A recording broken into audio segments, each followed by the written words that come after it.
এছাড়া মেন আকর্ষণ হচ্ছে এখানে বড় বড় দুটো অ্যাকোরিয়াম করা আছে, যার মধ্যে মাছ আছে এবং সেগুলো সমাহারে সেজে উঠেছে এই বেলুন। এর জন্য হয়তো জলবাড়ি নাম হয়েছে। হ্যালো বন্ধুরা, আমি অমিত, আপনারা দেখছেন ইজি ট্রিপ উইথ অমিত। এখন আছে আমি শিবলুন স্টেশনে, শিবলুন হল্ট, শিবলুন স্টেশন। এই শিবলুন স্টেশন থেকে আমি যাব আমাদের আজকের নতুন destination Belun resort, Belun eco resort. চলুন বেলুন ইকো রিসর্টে যাওয়া যাক। তার আগে একটা ইনফরমেশন আপনাদেরকে দেওয়া দরকার। আপনারা এই বেলুন রিসর্টে কিভাবে আসবেন? আপনারা শিয়ালদা এবং হাওড়া থেকে দু জায়গা থেকে আসতে পারেন। হাওড়া থেকে ডিস্টেন্স হবে 150 কিলোমিটার, আর শিয়ালদা থেকে ডিস্টেন্স হবে প্রায় 160 কিলোমিটারের মতো। আপনাকে আসতে হবে কাটোয়া হয়ে একদম শিবলুন হল্ট। চলুন আপনাদেরকে দেখাই সেই স্টেশনটা, এবং এখান থেকে যেতে হবে টোটো করে। আমি কোনোদিন আসিনি, আজকে প্রথম। চলুন আমি প্রথম যাব, আপনাদেরকেও নিয়ে যাব। এই শিবলুন হল্ট স্টেশনে আসার জন্য যে যে ট্রেনগুলো শিয়ালদা বা হাওড়া থেকে আছে সেগুলো আমি আমার ভিডিও ডিসপ্লেতে দিয়ে দেবো, আপনারা একটু পজ করে দেখেন। আমি একটা টোটোওয়ালাকে পেয়ে গেছি। শিবলুন স্টেশন থেকে আমাদের যেতে হবে আমার ডেস্টিনেশন বেলুন রিসর্ট। এখান থেকে পুরো তাহলে 10 টাকা মতো। তো আপনারা ওখান থেকে কিনে যেতে পারবেন। গ্রামের কাঁচা রাস্তার মধ্যে দিয়ে যেতে, কাঁচা রাস্তা মানে একদম মাটির রাস্তা নয়, কাঁচা রাস্তা গেছে কিন্তু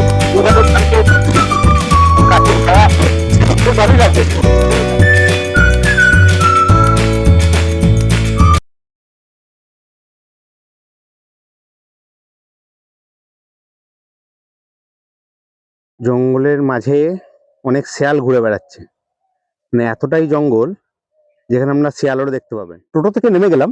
টোটো থেকে নামতে স্টেশন থেকে এখান এই বেলুন রিসর্ট পর্যন্ত নামতে আমার টাইম নিল 5 মিনিট, বেশি দূর না। তো আমি এখন ঠিক বেলুন রিসর্টে ঢোকার ঠিক মুখটাতে, ওই যে আমার পিছনে দেখতে পাচ্ছেন, ওইটা হচ্ছে এন্ট্রি গেট। আমরা যেভাবে রিসর্ট দেখি, অ্যাকচুয়ালি আমার অনেক রিসর্টের ভিডিও আমার চ্যানেলে দেওয়া আছে, সেগুলো একটু ক্লিক করে দেখে নেবেন। সেই ধরনের রিসর্ট কিন্তু নয়। আপনারা যেভাবে রিসর্ট দেখে অভ্যস্ত সেই ধরনের রিসর্ট কিন্তু নয়। এই রিসর্টটা একটু আলাদা। এই রিসর্টটা থাকবে প্রচুর মাছ, জল, গাছগাছালি, একদম নির্জন নিরিবিলি পরিবেশ। এখানে থাকলে যারা প্রকৃতিপ্রেমী, অবশ্যই যারা প্রকৃতিপ্রেমী তাদের এখানে এলে অবশ্যই ভালো লাগবে, এটুকু বলতে পারি। এটাই হলো বেলুন রিসর্টের এন্ট্রি গেট। চলুন একটু ভেতর দিয়ে যাওয়া যাক, এবং রাস্তাগুলো কিভাবে তৈরি করা আছে একবার দেখুন।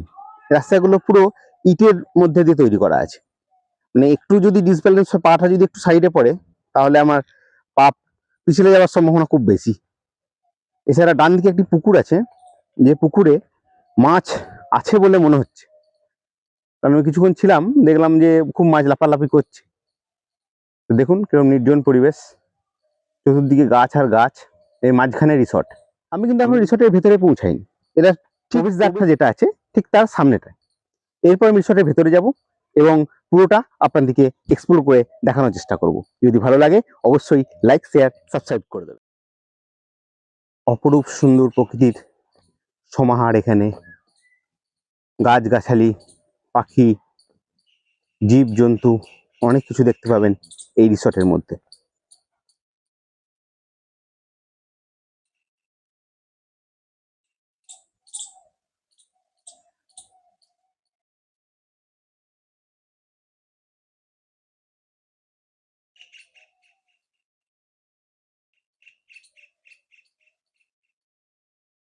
এই প্রত্যেকটা গাছ কেউ না কেউ এখানে লাগিয়েছেন, যার ফলে এই গাছগুলি এত বড় বড় হয়েছে এবং মানে ভালোভাবে তৈরি হয়েছে। গাছগুলো বোঝা যাচ্ছে কেউ লাগানোর ফলেই, যেহেতু রিসর্ট তৈরি হয়েছে।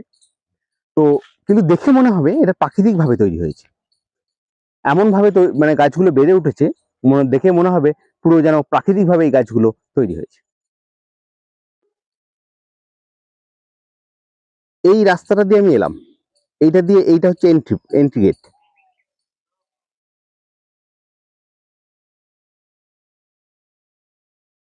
এই রিসোর্টে আপনি সব রকম গাছ দেখতে পাবেন। অন্যান্য রিসোর্টে কেউ দু একটা গাছ দেখতে পাওয়া যায়, যেমন শাল, পলাশ, শিমুল, এছাড়া এই রকমই গাছ দেখতে পাওয়া যায়। কিন্তু এখানে আপনি আম, জাম, কাঁঠাল সমস্ত গাছ দেখতে পাবেন। তো সমস্ত গাছের সমাহারে সেজে উঠেছে এই বেলুন রিসর্ট।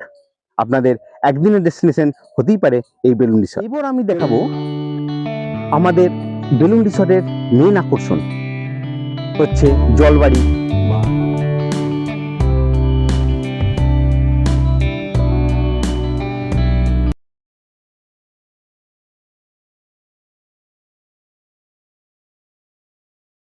প্রত্যেকটা কটেজের সামনে একটি করে এরকম জলের স্ট্রাকচার করা আছে।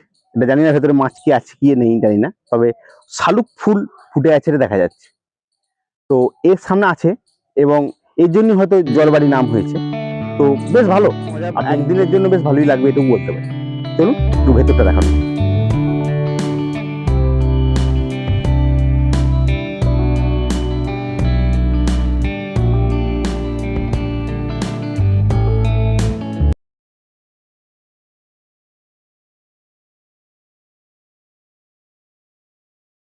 এখানে থাকার ব্যবস্থাও আছে। এই কটেজের ভেতরে আপনি থাকতে পারবেন, যেহেতু সামনে শীত আসছে এবং এখানে একটা সিজন হয়, শীতের শীত মানে যেমন আমরা পিকনিক করতে বেরোই, একটা রিসর্টে থাকার চেষ্টা করি, তো এইখানে রুমগুলোতে থাকা যায়। কিন্তু এখন ভেতরে রিমডেলিং হচ্ছে বলে হয়তো এখন দেখার সুযোগ নেই, তবে আপনারা আসলে এখানে থাকতে পারবেন। এটুকু থাকা খাওয়ার দুটোই ব্যবস্থা এখানে আছে।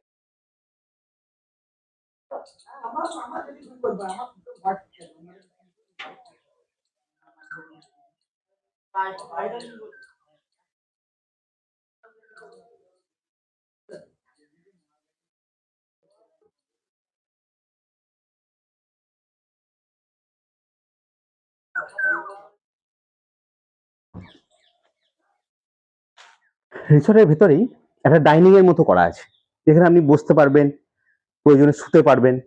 এছাড়া মেন আকর্ষণ হচ্ছে এখানে বড় বড় দুটো অ্যাকোরিয়াম করা আছে, যার মধ্যে মাছ আছে এবং সেগুলো আপনাদেরকে আমি দেখাবো। কাঠের প্যাঁচার মূর্তি করা আছে, যেটা আপনাদেরকে ওয়েলকাম জানানোর জন্য তৈরি আছে।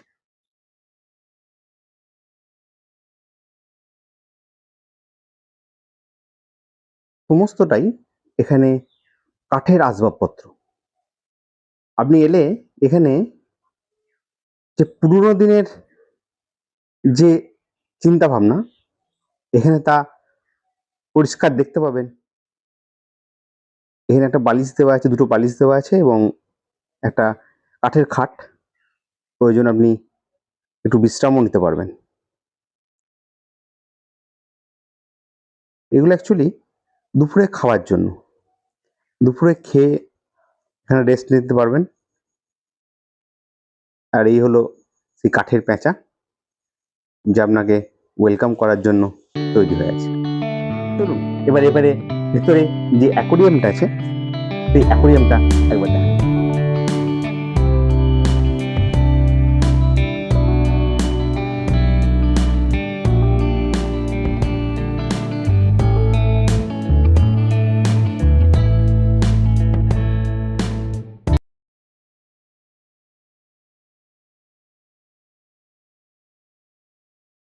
এইমাত্র যে অ্যাকোরিয়ামগুলো দেখালাম, এটা তো নর্মাল অ্যাকোরিয়াম, আমরা সবাই মোটামুটি দেখেছি, কম বেশি সবাই জানি যে এরকম বড় অ্যাকোরিয়াম হয়।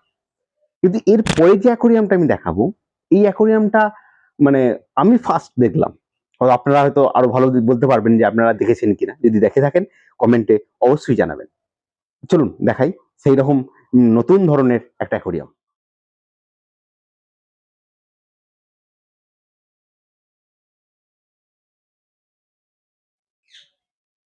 বাড়িতে যে চৌবাচ্চা টাইপের হয়, এই বাথরুমে যে চৌবাচ্চা হয় না, সেই চৌবাচ্চা টাইপেরই বড় বড় সাইজের অ্যাকোরিয়াম।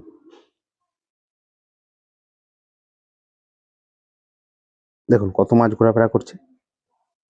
না উপরে কোনো ঢাকা কিছু আছে? আমাদের বাড়ির অ্যাকোরিয়াম গুলো কি হয়, উপরে ঢাকা থাকে যাতে মাছ না পালিয়ে যায়।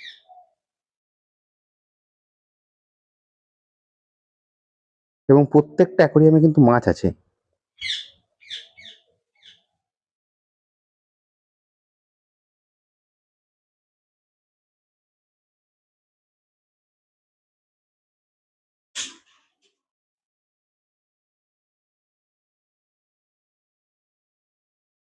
এই রিসোর্টের মধ্যে একটি ঠাকুর মন্দির পাবেন, যেখানে দুই বেলায় ভালোভাবে পুজো করা হয়।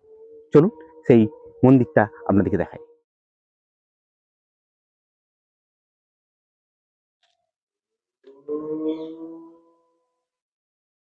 কালীর মন্দির, এখানকার যিনি ওনার, উনি পুজো করছেন।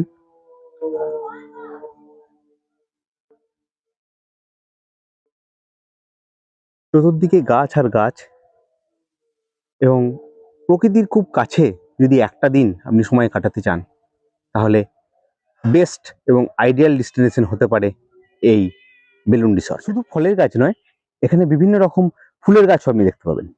তো চলুন কি কি ফুলের গাছ দেখতে পাওয়া যায় আপনাদেরকে একটু দেখাই।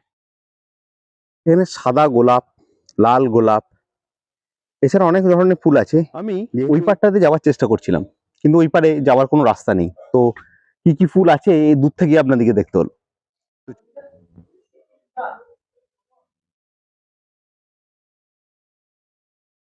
রিসোর্টের ভেতরেই একটা ছোট মাঠের মতো করা আছে। যদি আপনারা এসে একটু খেলাধুলো করতে চান, সময় কাটাতে যান, তাহলে এখানে আপনারা অবশ্যই খেলাধুলো করতে পারবেন। চলুন সেই জায়গাটা দেখতে।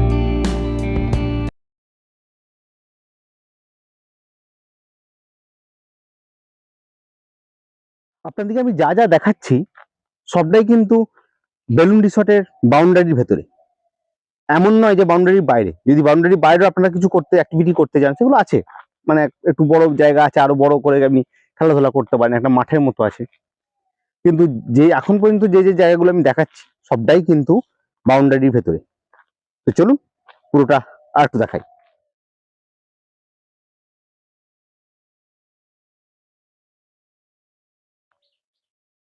আপনি যদি প্রকৃতিপ্রেমী হন, আপনারা যদি প্রকৃতিপ্রেমী হন, তাহলে গাছগাছালি নিশ্চয়ই ভালোবাসে। তাহলে গাছগাছালি যদি ভালোবাসেন, তাহলে এই রিসর্ট আপনার জন্য একদম আইডিয়াল। গ্রাম গ্রাম গ্রাম থেকে ছাড়িয়ে একদম মাঠের ধারে এই রিসর্ট। শহরের কোলাহল থেকে একটু যদি নীরবতা চান, যদি একটু শান্তি চান, তাহলে অবশ্যই আসতে পারেন এই বেলুন রিসর্টে বা জলবাড়ি রিসর্টে। সামনে শীতের মরশুমে আমরা অনেকেই ভাবি যে কোথায় যাই কোথায় যাই, একটু যদি একটা দুদিনের জন্য যদি একটু শান্তি পাওয়া যায়, যদি একটি শহরের কোলাহল থেকে একটু যদি দূরে দূরে যাওয়া যায়, তাহলে সেই জায়গাটা আমরা সন্ধান করে থাকি। আজকে সেই সন্ধান দিতে আমি হাজির হয়েছি, আপনাদের বন্ধু ইজি ট্রিপ উইথ অমিত।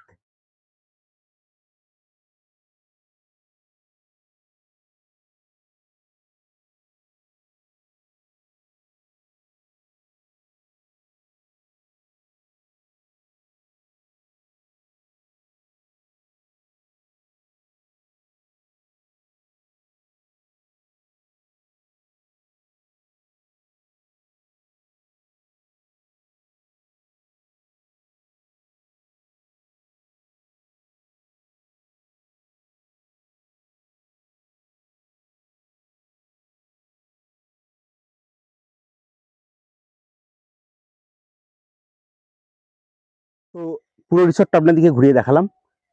বিশেষ যদি আপনি অ্যাক্টিভিটি চান, তাহলে এই রিসর্ট আপনার জন্য নয়। আপনারা যদি একটু শান্তি এবং এবং গাছপালার মধ্যে কাটাতে চান একটা দিন কি দুটো দিন, তাহলে আপনারা এখানে অবশ্যই অ্যাডভান্স বুকিং এর কোনো সুযোগ নেই। তো আপনারা এখানে এসেই বুকিং করতে হবে। তো চলুন আজ এই পর্যন্তই। দেখা হচ্ছে পরের ভিডিওতে। আজ এই পর্যন্ত। Good bye.